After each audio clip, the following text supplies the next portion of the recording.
Okay mga idol, good morning, magandang umaga sa inyo lahat. So ito yung cooler na nabili ko mga idol. So ang dami kasi nagtatanong kung saan ko nabibili ito. Yan. So ang nabili ko dito mga idol, ito lang cooler lang talaga siya. Hindi kasama to. Ako lang gumawa nito yung yung gulong tsaka yung ito. Ang binili ko dito, ito lang talaga. Yung pinaka cooler. Yan.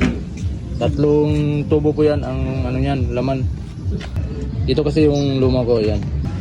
So ginagamit ko pa rin yan. Yan, ito yung tinitindahan ko.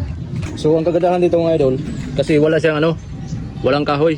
Hindi katulad sa mga sinaunang mga cooler, lagayan ng ice cream na may kahoy talaga. Pwede mong pakuhan. Dito, walang kahoy na. Puro stainless po yan. Palibot. Yan o. Tapos may yan.